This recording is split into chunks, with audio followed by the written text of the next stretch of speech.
এটা গায়ে হলুদের দিন সকালে সবাই বেরিয়ে পড়েছে তত্ত্ব নিয়ে যাবে বলে। তত্ত্বগুলো এত সুন্দর করে সব সাজিয়েছে, সব তত্ত্ব গাড়ির মধ্যে ভরে নেওয়া হয়েছে। সবাই এখন যাচ্ছে মেয়ের বাড়িতে মেয়েকে হলুদ মাখানোর জন্য। এই যে হলুদের ডালা খুব সুন্দর করে সাজিয়েছে।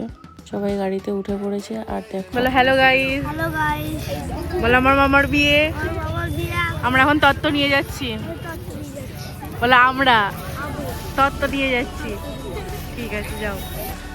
সবাই এখন একটা একটা করে তত্ত্ব নিয়ে গাড়িতে সাজাচ্ছে। আর এখানে আমি দেখছি ওর ভাই, ওর দাদারা, ওর দিদিরা, ওর মাসিরা সবাই মিলে তত্ত্ব নিয়ে যাচ্ছে কীভাবে সেগুলো।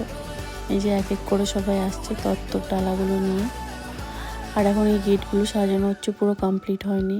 আর সাজানো হলে তোমাদের সাথে পুরোটা শেয়ার করব। আর আমার মেজমা এখন দেখতে যাচ্ছে সব তত্ত্বগুলো ঠিকঠাক গাড়িতে উঠেছে কিনা, সব ঠিকঠাকভাবে নিয়েছে কিনা। এরপর মেয়ের বাড়ি থেকে সবাই হলুদ মাখিয়ে আসলে আমাদের বাড়িতে এবার হলুদ মাখানো হবে। এখন তোমাদেরকে ঘুরে দেখাচ্ছি কতটা কি কাজ গেল।